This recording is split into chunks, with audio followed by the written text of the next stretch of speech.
दिवाली से पहले चीन पर आर्थिक स्ट्राइक। चीन की अर्थव्यवस्था ने फिर लगाया गोता। दुनिया भर में कारोबार का बिठाया था भट्टा। अब शी जिनपिंग को भी लगा 440 वोल्ट का करंट। क्यों लुढ़कने लगी है चीन की अर्थव्यवस्था? शी जिनपिंग क्यों ले रहे हैं देश के अमीरों से बदला?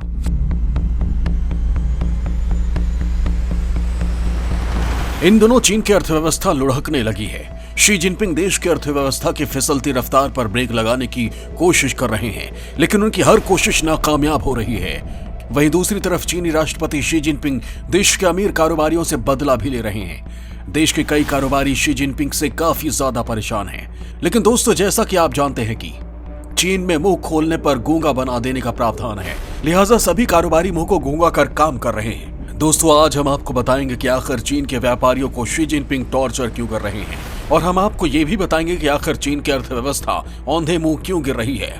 लेकिन दिवाली से पहले चीन को भारत ने भी जोर का झटका जोर से ही दिया है। दोस्तों, इन तमाम मुद्दों पर हम आपसे विस्तृत बात करने वाले हैं, लेकिन उससे पहले हमारा आपसे अनुरोध है कि हमारे चैनल को जरूर सब्सक्राइब करें, ताकि हम इतनी मेहनत से आपके लिए जो जानकारियां तैयार करते हैं वो हम यूं ही तैयार करते रहें। दोस्तों, सबसे पहले हम चीन को भारत से जो झटका मिला है उस पर बात करेंगे। फिर हम आपको शी जिनपिंग के शैतानी प्लान के बारे में बताएंगे। दिवाली से पहले चीन का बहिष्कार।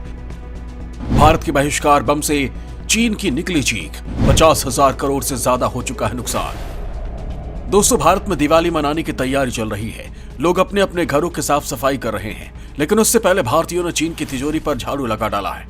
दोस्तों, रिपोर्ट है कि भारत के लोगों ने इस बार बिना शोर मचाए चीनी सामानों का बहिष्कार किया है। बाजार में चीनी सामान मौजूद हैं, फिर भी भारत के लोग भारतीय सामान खरीद रहे हैं और चीनी सामानों को देख भी नहीं रहे हैं, जिसकी वजह से भारतीय बाजारों में चीनी सामानों की बिक्री में जबरदस्त गिरावट दर्ज की गई है। और रिपोर्ट के मुताबिक दिवाली से पहले भारत में चीनी कंपनियों को करीब 50,000 करोड़ का नुकसान हो चुका है। कॉन्फेडरेशन ऑल इंडिया ट्रेडर्स यानी कैट ने कहा है कि चीनी सामानों के बहिष्कार के आह्वान से चीन को इस त्योहारी सीजन में 50 करोड़ रुपए के व्यापार का तगड़ा नुकसान के अनुमान है। जबकि दोस्तों, भारत के लोगों ने इस बार दिवाली के दौरान देसी उत्पादों की जमकर खरीदारी की है, जिससे भारत की अर्थव्यवस्था में 2 लाख करोड़ की वृद्धि दर्ज की गई है। पिछले साल भी हुआ था चीन का बहिष्कार। देश के कई व्यापारियों ने चीनी सामान खरीदना किया बंद। चीन को लेकर भारतीय लोगों के मन में काफी गुस्सा भरा हुआ है और पिछले साल से ही भारत के लोग चीनी सामानों की खरीदारी में दिलचस्पी नहीं दिखा रहे हैं। इसका नतीजा ये हुआ कि भारत के कई कारोबारियों ने अब चीन से सामान खरीदना काफी कम कर दिया है, तो कई कारोबारियों ने चीन से सामान खरीदना ही बंद कर दिया, जिसकी वजह से इस बार दिवाली में चीन को करीब 50,000 करोड़ रुपए का व्यापारिक घाटा होने वाला है। दोस्तों, सबसे दिलचस्प बात यह है कि इस बार भारतीय व्यापारियों ने चीन को ऑर्डर ही नहीं दिया है। हमारे पास जो कैट की रिसर्च रिपोर्ट है उसके मुताबिक इस बार दिवाली के 1 हफ्ते पहले तक भारतीय व्यापारियों ने चीन को दिवाली के सामान, पटाखों या दूसरे सामान खरीदने के लिए चीन को ऑर्डर ही नहीं दिए। ऐसे में दोस्तों, इस बार भारत की दिवाली न सिर्फ स्वदेशी दिवाली होने वाली है, बल्कि इस बार दिवाली में उन भारतीय घरों में दिए जलेंगे जिनके घर पहले चीनी पटाखों और दिए जलने की वजह से अंधेरे में रहते थे। दोस्तों, आपने अभी जाना कि भारत के लोगों ने चीन की अर्थव्यवस्था के पटाखे कैसे फोड़ दिए हैं, लेकिन क्या आपको पता है चीन में इन दिनों कारोबारियों के बम फोड़ने में शी जिनपिंग व्यस्त हैं। चीनी कारोबारियों पर जिनपिंग चला रहे चाबुक। कारोबारियों के गले को दबाने में व्यस्त शी जिनपिंग। दोस्तों, आपको पता ही होगा कि चीन के राष्ट्रपति शी जिनपिंग का महत्वाकांक्षी प्रोजेक्ट BRI प्रोजेक्ट भयानक संकट से घिरा हुआ है और चीन ने BRI प्रोजेक्ट के तहत गरीब देशों को अरबों रुपए का लोन दे रखा है, लेकिन अब वो देश चीन के कर्ज को लौटाने में नाकाम साबित हो रहे हैं। शी जिनपिंग ने अपनी गलती के लिए चीन के कारोबारियों को सजा देना शुरू कर दिया है।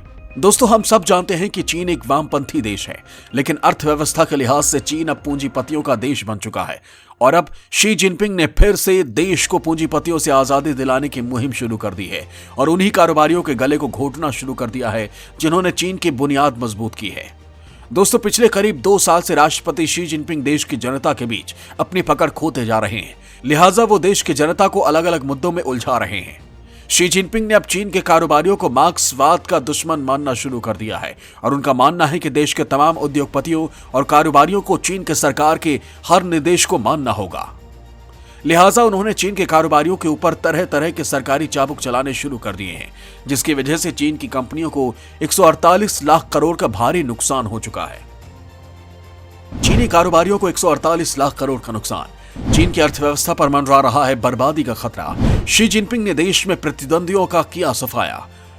दोस्तों, शी जिनपिंग की सख्त नीतियों की वजह से देश के टेक्नोलॉजी दिग्गजों को अब तक 148 लाख करोड़ का नुकसान हो चुका है और अब चीन की अर्थव्यवस्था के ऊपर बहुत बड़ा खतरा मंडरा रहा है। आपने चीन के सबसे बड़े कारोबारी जैक मा का नाम जरूर सुना होगा। एक वक्त जैक मा चीन के सबसे बड़े कारोबारी हुआ करते थे, लेकिन दोस्तों पिछले साल जैक मा ने चीन की सरकार की एक व्यापार नीति की आलोचना कर दी थी, जिसके बाद से जैक मा के बुरे दिन शुरू हो चुके हैं। शी जिनपिंग ने जैक मा की कंपनी अलीबाबा की सहायक कंपनी एंट ग्रुप की आईपीओ पर रोक लगा दी थी, जिससे अलीबाबा ग्रुप को भयानक नुकसान हुआ। चीन की अर्थव्यवस्था किस तरह से गोता लगा रही है, इसका एक और उदाहरण आपको हम देते हैं। दोस्तों, चीन में रियल एस्टेट कारोबार 2 साल पहले तक छलांगे मार रहा था, लेकिन शी जिनपिंग ने रियल एस्टेट कारोबार की अपनी नीतियों की वजह से हवा निकाल कर रख दी है। दोस्तों, अब आलम यह है कि चीन के प्रॉपर्टी कारोबारियों ने करीब 207 लाख करोड़ रुपए कर्ज ले रखे हैं और चीन में ऐसे सैकड़ों प्रोजेक्ट्स हैं जो फंसे हुए हैं। आप सोच रहे होंगे कि भला रियल एस्टेट की औंधे मुंह गिरने से चीन की अर्थव्यवस्था पर क्या प्रभाव पड़ेगा। तो दोस्तों, आपको यह जानकर हैरानी होगी कि चीन में रियल एस्टेट की चीन के कुल जीडीपी में 30% की हिस्सेदारी है। लिहाजा अगर चीन में रियल एस्टेट कारोबार ताश के पत्तों की तरह बिखरती है तो फिर आप समझ सकते हैं कि चीन की अर्थव्यवस्था का क्या हाल होगा। चीन में बहुत बड़ी आबादी गरीबी रेखा के नीचे है। भूख और बेरोजगारी से जूझ रही है बड़ी आबादी। चीन प्रोपेगेंडा फैलाने में माहिर है और 2 महीने पहले चीन ने एक रिपोर्ट अपने भोपू मीडिया ग्लोबल टाइम्स पर जारी किया था, जिसमें चीन की तरफ से दावा किया गया था कि देश में अब एक भी आदमी गरीबी रेखा से नीचे नहीं है। लेकिन चीन का यह दावा पूरी तरह से झूठा और शी जिनपिंग की यह बात पूरी तरह से खोखली है। दोस्तों, हकीकत यह है कि कम्युनिस्ट चीन में एक बड़ी आबादी गरीबी बेरोजगारी से जूझ रही है, जिसकी जानकारी चीन से बाहर आने नहीं दी जाती है। हकीकत यह है कि चीन में 1% की आबादी के पास देश की कुल 30% संपत्ति है, जबकि चीन में 20% परिवारों के पास देश के कुल 45% से ज्यादा संपत्ति है। लिहाजा चीन में अमीरों और गरीबों के बीच बहुत बड़ी खाई पैदा हो गई है। लिहाजा आप समझ सकते हैं कि शी जिनपिंग के देश में गरीबों की क्या स्थिति होगी। चीन ने खुद को शक्तिशाली दिखाने के लिए एक भ्रम का जाल बनाया हुआ है और लगातार प्रोपेगेंडा फैलाता रहता है, लेकिन इस बार चीन जिस मुसीबत में फंसा है उससे बाहर निकलना उसके लिए काफी मुश्किल होने वाला है। लेकिन दोस्तों, दिक्कत इतनी भर नहीं है। अगर चीन की अर्थव्यवस्था लुढ़कती है तो इसका असर वैश्विक अर्थव्यवस्था पर भी पड़ेगा। अब आप सोच रहे होंगे कि दुश्मन की हार पर खुश हो या दुख मनाए। तो दोस्तों, हम आपको पूरी रिपोर्ट दिखा रहे हैं और रिपोर्ट खत्म होने के बाद यह आपको ही तय करना है कि दुश्मन की बर्बादी पर हम किस तरह की प्रतिक्रिया दें। विश्लेषकों का कहना है कि इस बात के पूरे संकेत मिल रहे हैं कि चीन की अर्थव्यवस्था को बुरी तरह से चोट लगने वाली है और कभी भी सरकार के हाथ से देश की अर्थव्यवस्था से नियंत्रण हट सकता है। लेकिन चीन की अर्थव्यवस्था का धरती पर लौटना दुनिया की अर्थव्यवस्था के लिए नुकसानदायक होगा। दोस्तों, इस वक्त चीन की अर्थव्यवस्था दुनिया की दूसरी सबसे बड़ी अर्थव्यवस्था है और तमाम विकासशील और विकसित देशों के साथ चीन जुड़ा हुआ है। लिहाजा अगर चीन में जीडीपी को नुकसान पहुंचता है तो उसका असर वैश्विक अर्थव्यवस्था पर भी पड़ेगा। लेकिन अगर भारत के संदर्भ में देखा जाए तो भारत पर चीन की अर्थव्यवस्था के लुढ़कने का काफी कम प्रभाव पड़ेगा। इसके पीछे सबसे बड़ी वजह यह है कि भारतीय शेयर बाजार में ज्यादातर अमेरिकी कंपनियों का प्रभाव है, जबकि पाकिस्तान के शेयर बाजार पर चीन का प्रभाव है। ऐसी स्थिति में दोस्तों, अगर चीन में आर्थिक बदहाली आती है तो उसका सबसे ज्यादा असर पाकिस्तान पर पड़ेगा। बात इतनी भर नहीं है। पूरी दुनिया में कोरोना महामारी बांटने वाला चीन पहले साल तो दूसरे देशों को मुसीबत में फंसा हुआ देखता हुआ हंस रहा था और शी जिनपिंग दूसरे देशों का मजाक उड़ाते रहे। लेकिन अब खुद चीन पिछले 2 महीने से ज्यादा वक्त से कोरोना महामारी की वजह से अलग अलग राज्यों में लॉकडाउन लगाने को मजबूर हो रहा है और कई रिपोर्ट्स में कहा गया है कि असल में चीन में पिछले 2 से 3 महीने में सैकड़ों लोगों की मौत हो चुकी है। लेकिन चीन दुनिया से सिर्फ झूठ बोलता जा रहा है।